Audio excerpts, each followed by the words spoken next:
Ассалаумағалейкум, барша автолайк YouTube арнасын көрермендердің назарына. Бұйырса погрузкадамыз, жүк байладық, қазір Алматыдамыз. Жүкті күтудеміз. Шақырған кеше рейстен кеп полный машинаны тазарттық. Кішігірім майда-шүйде салатын заттарын салып, алатын заттарын алып тастадық. Бұйырса бүгін жүк бассақ, жолға шығамыз.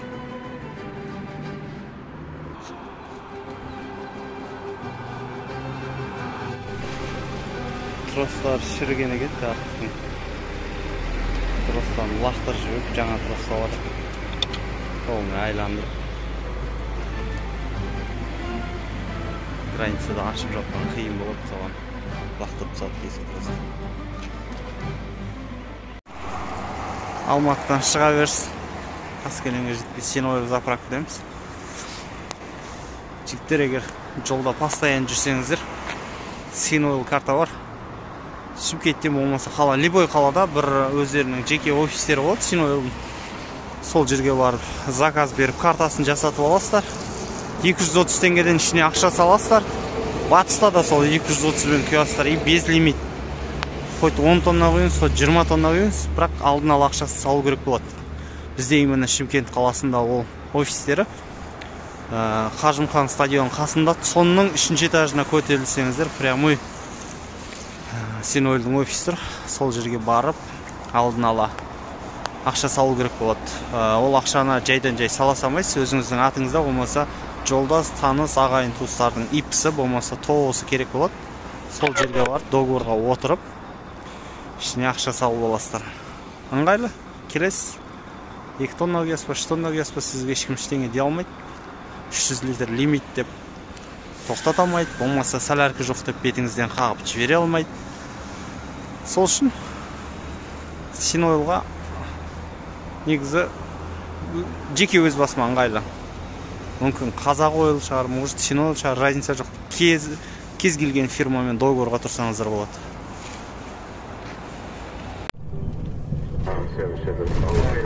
Грузды жүктеп шықтық.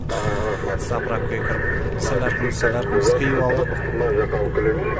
15-ке қойып алдық маяқтан. Қойылады, 15-ті қайнатып әңгіме күргір. Солярканың өзі бір 2 сағаттай уақытта қойды. Заправканың өзі. Бұйыртса қазір Сынағаштың постынан өттік. Мынау қайтеді. Алдымыз Аралға дейін таптылға дейді. Аралдан арғарым жол жауып болып жатыр деп қазір естіп отырық. Көреміз, ертеңіміз барам дейін шықта қаласы жол ашылып қалса, бұйыртса дальше кететін боламыз. Әзірше бәрі ойдағыдай. Мына жігіттермен барғанша ішіп спайтын сияқты 15-ші каналда.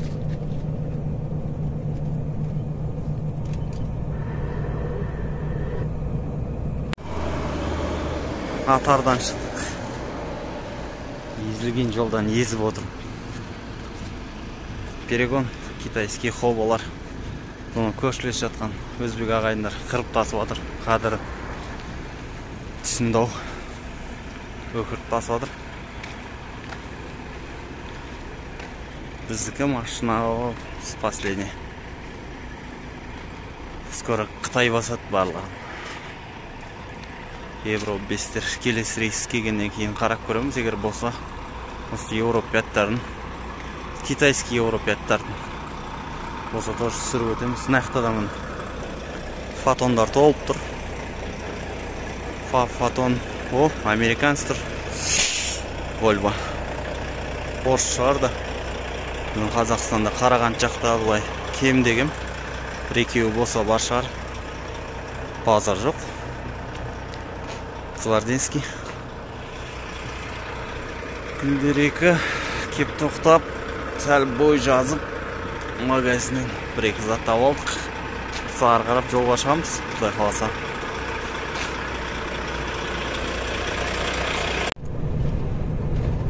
Кеште етіп шыққаннан ұрып келедік, құдай қаласа. Түркістанды өттік.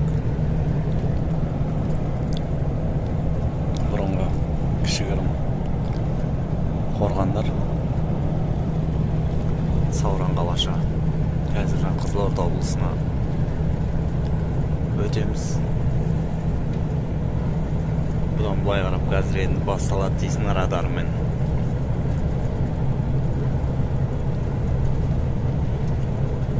Трассада 77 ғой, строго трассада 77-ге қойып аласың объезді.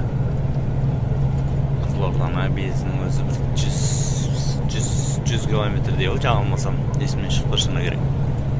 77-ге қойып, круиз контрольға ұқтайсың ғой сонымен Қызылордадан шыққанша. Мына трассада, біздің трассада жүре бермейді алда.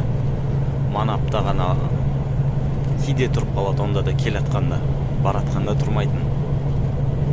Қазір Түркістанға жетпей транспортниктер тұр, одан постгай жұмыс істеп тұр, 24-те 7 жұмыс істейді енді орада.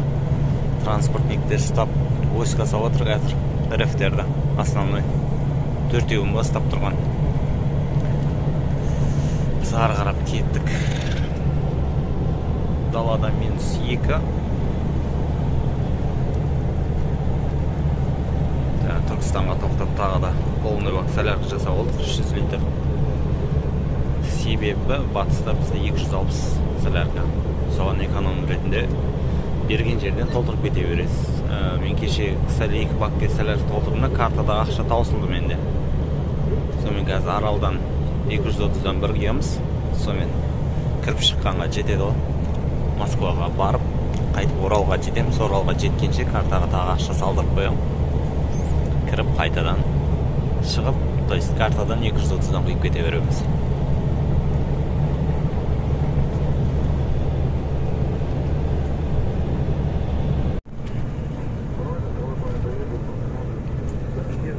Далада 22 Ырғыздың жолындамыз. Қарабұтаққа бір 70 қалды примерно. Кешегі жабылған жол бүгін ашық. Мен осы Қазавтожолдың именно осы төңірекке қарасты бөлім басшыларына таң қаламды. Бірінші рет емес, бұдан алдында тоже жапқан осылай. Түнде кеп жолды жабат. Примерно кешкі сағат 8-9-10-дарда жапсын жолды. Ертесі күні обедте жібереді 12-1-де. Менің бір түсінбейтіндігім, кешке жабат, азанда ашқанда бұлардың мақсатын түсінбеймін да. Түсінерім, түнде барлық автокөлік тоқтап, түнімен дорожный жұмыстар жаңа құм себіліп, болмаса қар күреліп деген сияқты жұмыстар жүріледі, мешайт етесіңдер деп жауаптасса, оны түсінемін. Жоқ, жабылады жол. Түнде қалай, ертесіне обедте сол күйден ашылады да жол. Себіліп отқан құм жоқынан қараңыздар, асфальттың көк мұзын. Кәдімгі далаға түссең, аяғыңдай белің шығаратын мұзы отын арада жа. Медеудің мұзы бұндай сырғанақ емес шығар. Неге бұлай деймін да? Техника жетпей, бір жыбатса бір сәрі ғой, бір техника көрмейсің әртеуір осы жолдан. Наоборот, түнде қатты аязда жіберсе, машинаның тайып кету несі аздау болады. Күн суықта қорқпай жүресің. Жоқ олар. Күн ысып, әптен мұздың бетіне сәл еріп, прям көк тайғақ болған уақытта жібереді оны, фық кеткісті. Ал сырғанап жетіп аңдар дегенде. Қазір кетіп баратыр енді сағат. Түнгі 3-тің жобасы болды. Встреча бар. Әрең-әрең көтеріліп келатыр. Жол қараңыздар шын. Жарты ғой. Айна ғой, айна.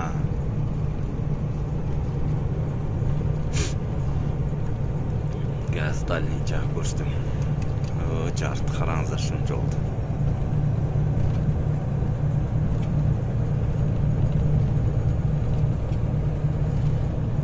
Ешкім жоқ, тап-таза. Артта. Қанша километрден бері келетін бір машина келеді жабартта.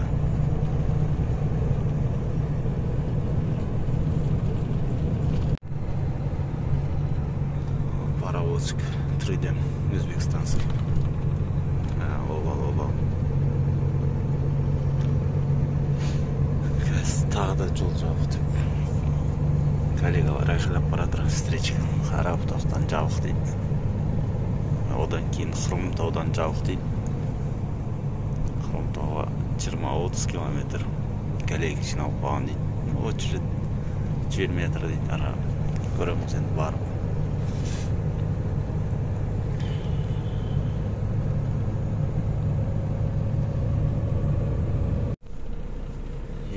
Деп Қарабұтаққа келдік, маякқа. Стоянның бәрі тола. Жібермейміз дейді Ақтөбеге. Не үшін екенін өзіміз білмейміз. Бастықтар сөйтіп айтқан.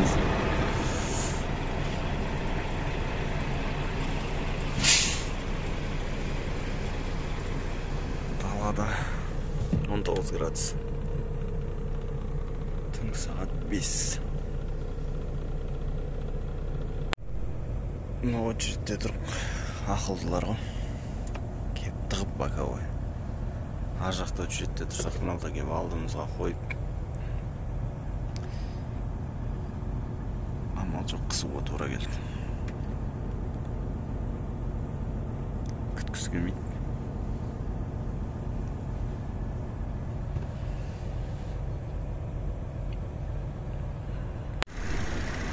Қарабұтақтамыз әлі маяқтың астында. 12 болды сағат, әлі жібермей тұр. Өңірлік Қазавтожолға жіберсек, жол ашық жүре беріңіздер дейді. Но бірақ нарадан жол патрульдік полициясы ұстап тұр. Жүрмейсіңдер дейді, себебін сұрасақ, білмей департамент басшылықтан бізге ұсынды. Приказ шыққан, сол себепті қазір ұстап тұр. Аладан минус 15 машиналардың бәрі оталып тұр.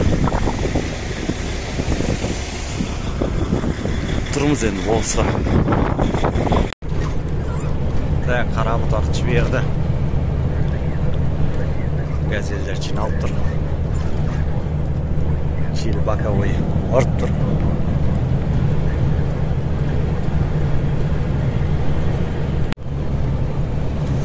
Чадам.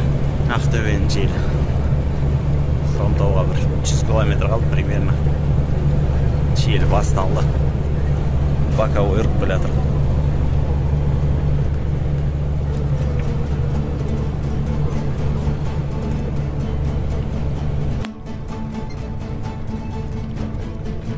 Мынандай боранда болып жатыр. Ақтөбе облысында.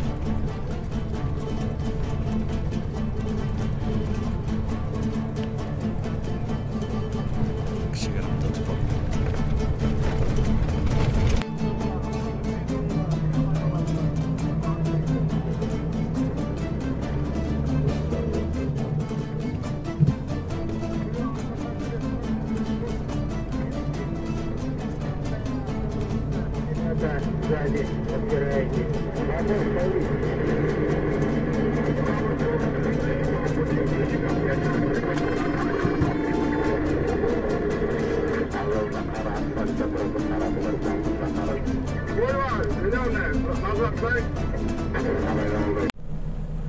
Жігіттер, ақылымыз тасып айтып атқан емес, бірақ мынандай диодовый китайский фарлар самаңдашы өтініш. Кранның алдымызға шыққанда жарты сағат болды. Торымыз басқанын білмейсің, говорить жаңып келатқанын білмейсің, өсіп маргать етіп тұратмын. Басқа ештеңе жоқ. Аварияңкісі бөлек, анау постоянно жанып тұр. Келіпті алдымызға киікстіп торымыз берді, әрең тоқтадық арқасынан. Оның шпәлесте кетіп бейт, қазір алдымызға рес тоқтаса бар көтіне кіреді. Дистанция ұстамадың ба деп сөйтіп шығып тұрады есігін. Дистанция ұстайсың ғой, егер арқасы дұрыс істесе егер. Торымыз жанып атқанын көрсең. Қазір кішігірім ДТП болды, жолда тоқтап тұрық. Мынандай диодовый фар салып жүргендер болмаса, салғысы кеп ойлап жүргендер болса, өтініш айтыңдар, салмай-ақ қойсын. 3, 4, 5, 6, 7, 8, 9 13, 14, 15, 16, 17, 18, 19 20, 21, 26, 28, 29 51, 52, 55, 56, 55, 29, Ha. 40. 40. Ha. Hey! Kaçsay. Ne oldu? Ne oldu? Ne kaçmayaptı da yolda yürüttü de. Kaçmay mı? Давай. Çok болғанда.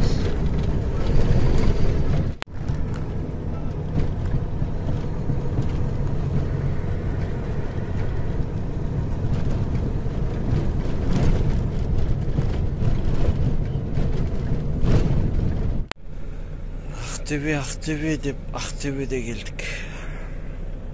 Бұл жақта да тура сол жаңа Хромтаудан шыққан 100 фура болса сол Ақтөбенің кірген жерінен бастап 30 километр пробка деп қойды өтірік расын. Бас аяғы жоқ, бірақ көрінбейді. Жарты сағат 40 минутта бір фура жүріп қойды, мәз біз соғын.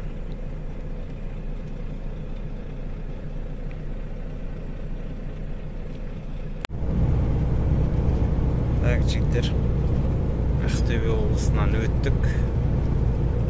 Қазір Орал қаласынан жол тарттық. Ортада Қобда, Жымпита. Қазір Қобдаға бір 30 километр қалған болу керек жоба. Тфай жол ашық, бірақ жел, боковой жел айдап тұр. Машинаны қисайтып. Жүгін жеңіл болса аударып тастайтын түрі бар, негізі бар ғой. Погода да сәл түсіп қалды негізі. Ақтөбеге қарағанда 12, жаңа 15-ке дейін көтерілген. Артымызда да, алдымызда да машина азайды. Көбісі Ақтөбеге кіріп жатты. Демалатын демалды, стоянкке кіретін стоянкке кіріп тазарды жол. Құдай қаласа таң атқанша границаға тартып салсам. Берді. Арғарап дальше Москва. Тахометрге шлей көңіл аудара бермегендеріңіз дұрыс болады. Өйткені машина қазір 3 сутка өшпейді. Өшпегеннен кейін тахометр бір суткадан асқаннан кейін қуып қалады. Ол үшін өшіріп машинаны бір 10 минут демалдырып қайтып оталдыру керек. Сол кезде ғана орнына келеді. Атак орнына келмейді. Так. Сол басқа айтатын. Синойл картада ақша таусылды. Кеше пятница күні ақша салдық, бірақ ол суббота воскресенье түспейді, понедельник түседі. Жұмыс күнімен салсаңыздар, бір күннің ішінде түседі. Пятница салсаңыз, понедельник бірақ күтесіз ғой. Қазір енді оң жақтағы бакте деті бір 250 литр, 300 литрдей сәлер қалды. Біз Уральскіден кіріп, қайтып шыққанға дейін примерно 1,5 тонна сәлер жағамыз. Оралдан ары қарап. Примерно да, ол литражына миллиметріне дейін емес. Примерно ориентир примерно 1 тонна 400 или 1 тонна 500 сол жобада жағамыз. Мына беттегі бак 950 литр. Қазір нараға Оралдан барып өзіміздің лимитімізбен 260 теңгеден 300 литр сәлер киіп аламыз. Сонымен кіріп беймарал Москваға барып, берға Оралға шыққанша сәлерге жету керек негізі. Өткен жол жеткен. Енді бұл жол қазір оталып тұрс көбейіп жатыр. Оның үстіне боковой жел бар. Оның өзі әжептәуір салмақ салады алдынан. Сол үшін сәлер көптеп жүріп келе жатқан болу керек. Менің ориентирім бойынша Алматыдан так Ақтөбеге дейін жол жапқанға дейін 31-32 литр сәлерге тұтынып келді. Volvo 440 желге қарамастан. Енді бұлай қарап білмеймін қанша литрден жейтін. Ол бізге беймәлім. Басқа қандай да бір жаңалықтар болып жатса, міндетті түрде түсіріп кететін боламыз. Жігіттер, біздің арнаны қолдау мақсатында біздің арнаға тіркеліп, видео соңында ұнап жатса лайк басып пікір қалдырып кетіңіздер. Міндетті түрде жолда жүрген қандай әсер береді сіздерге? Комментарий алаңына өздеріңіздің ой пікірлеріңізді қалдырып кетсеңіздер. Қазавтожолға деген, жолдағы жол патрульдік полициясына деген өздеріңіздің ойларыңызды бөлісіп кетсеңіздер, ол біз үшін өте маңызды. Бір патрульдік полиция қарама-қарсы өтті қазір.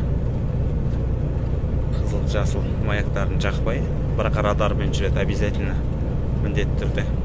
Негізі ограничение 77, 79, 80 примерно ориентир алып келатыр, 79.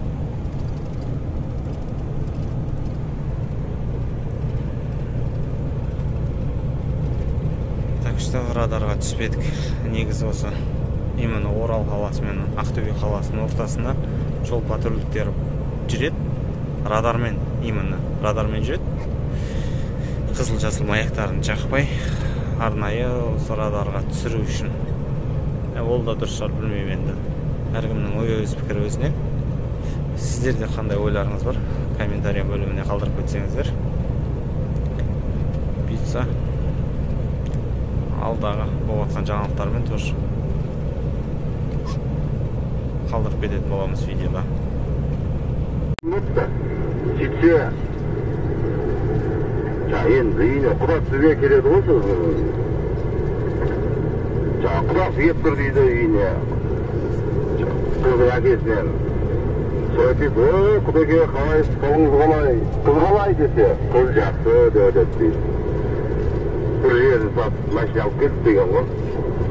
Сөйтсе құда шешесі мұрытты кетіп қалыпты. Қыз келмей ма? Папа, не айттыңыз анаған деп. Қыз қалай деп айтты, бір жерін сатып машина алып келді деп айттым деген ғой. Сөйтсе, жынды ма, неге өйтіп айттыңыз десе, дұрыс қой, сенде екі жер бар еді, біреуін сатып машина алдым ғой деп. Айтты, дағанан жоқ десе, ойғанға кетіп қалады. Участкіні сатып ма, сонда ол? Участкіні сатып машина алған ғой. Участкісі машинаға осындай анекдоттар кетіп жатыр. Жақсы.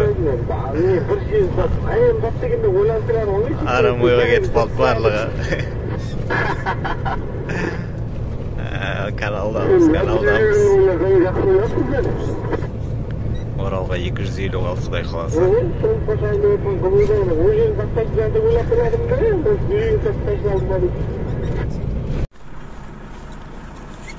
Бүгін 26-сы, күн жексенбі. Таңғы сағат 5-дің шамасы. Нейтралка екінші полоса келіп тоқтады. Нейтралка деміз. Оң жақ, как всегда, ұқтап отыр. Бір рет полный ұқтап отыр.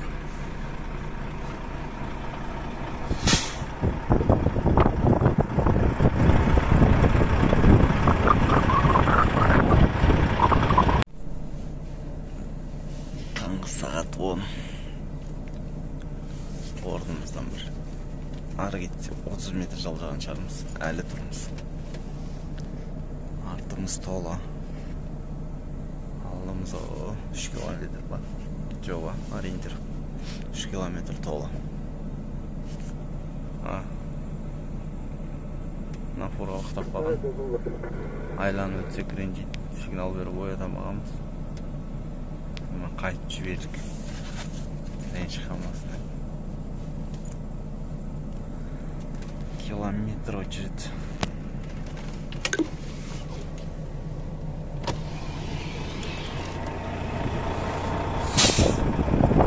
Ар жақтағы жіберіп отыр ішке қарап.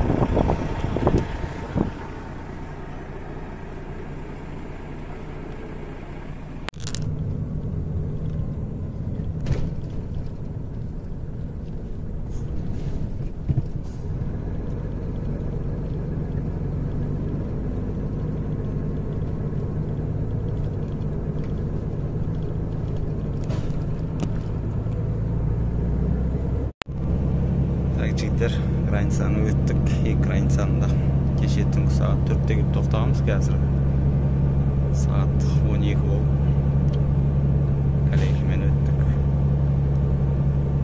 Бояқта да жел боковой. Бірақ жол таза. Бірен-саран қар болмаса, бірақ тұз сеуіп ертіп саған. Сонда да қазір алдымызда бір авария болды.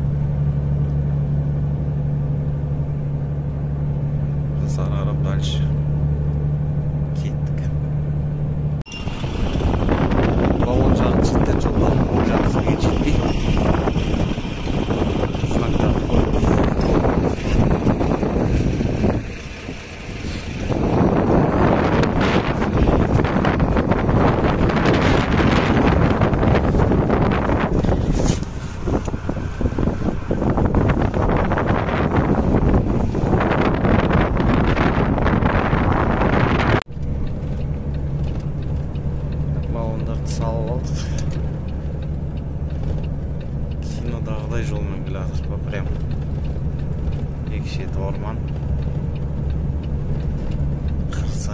Sayer'de ork beladır.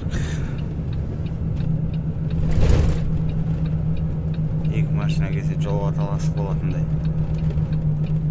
Kar тазалап beladır.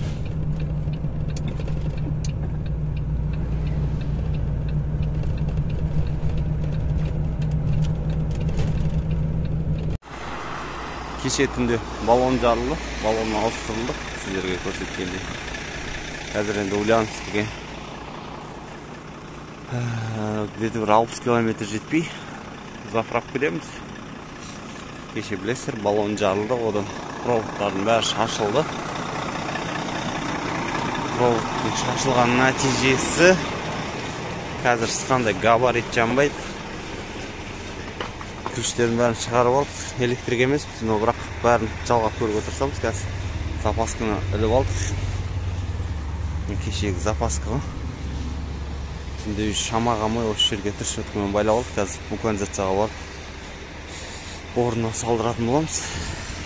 Провод нәтижелерін ал кіріп кетті. Нарадағы соединитель мамкілерін бәрі ұшып кетті. Сюрприз болып жатыр ғой. Енді проводтарға проводтарын бәрін тексеріп, қазір жаңа мамаға саламыз. Жаңадан запчастилер келді.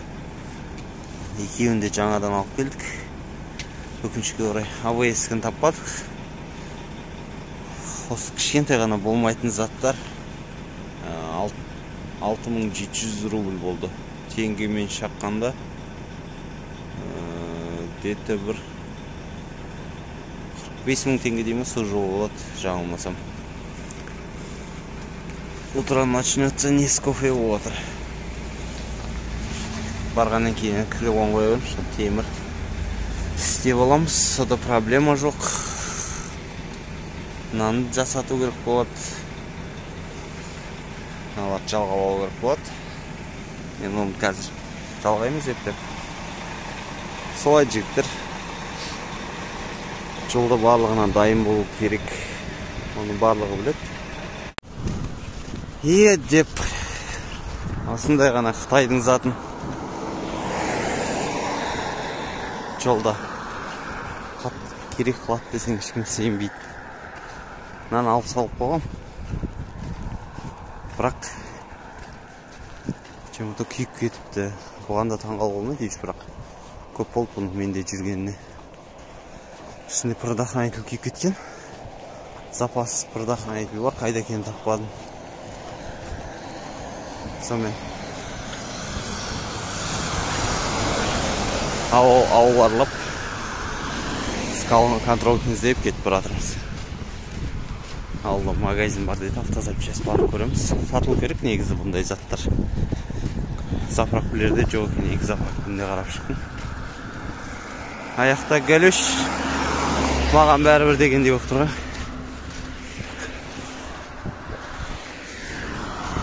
Мұстырған ауылға Яндекс тіркелмеген.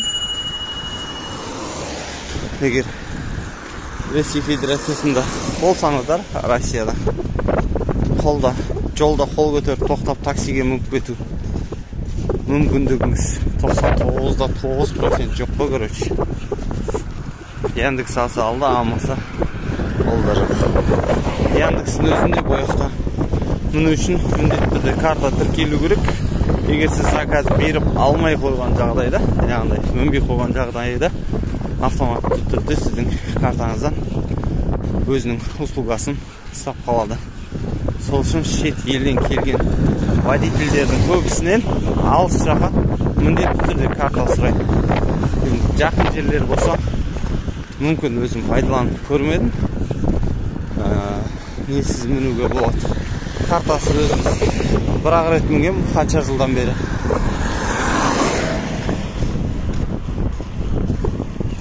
Так что осыны іздеп кетіп баратық.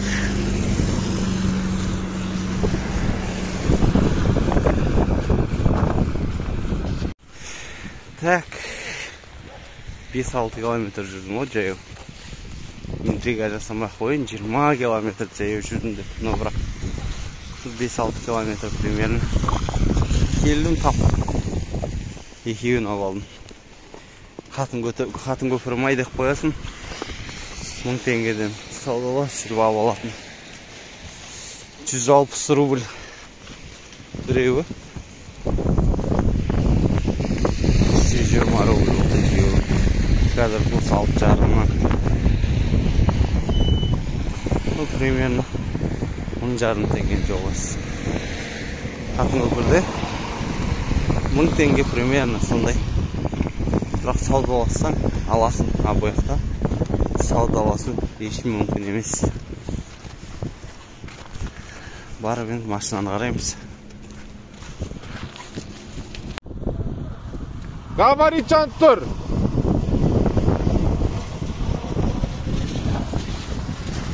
Не дейсің? Стоп, стоп. Габарит.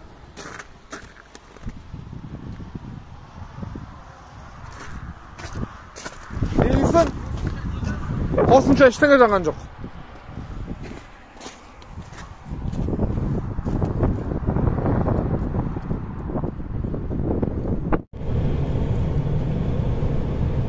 Концерттің бәрін бітіріп, қайтадан жолға шықтық. Ульяновскіден бір 20-30 километр шықтық қазір.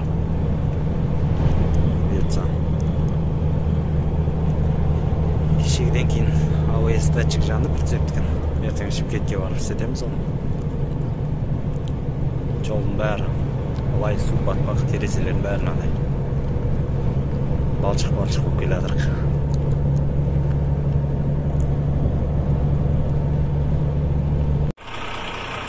Қаласа жол жетті, кеп қалдық бекітсе Москваға 400-де қалдық. Через Ульяновск'a айланып келдік. Арадан түссек М5 400 километр қалды. Машиналар бір-бір жуып далаға шығып, бой жазып. Қаласа жол жүреміз енді.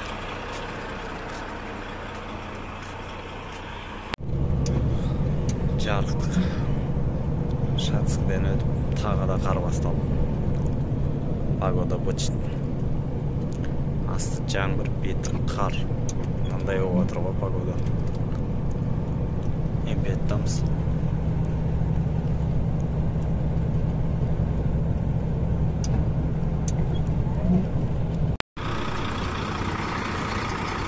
Чотам деп Москваға да келдік. Жүгімізді түсіріп болып, машинаның ремендерін тартып бір-бір тексеріп әзір. Бір тек дайындап отыр ремендерін тартып. Бұлтса ертең погрузка. Көктемнің алғашқы күні бүгін.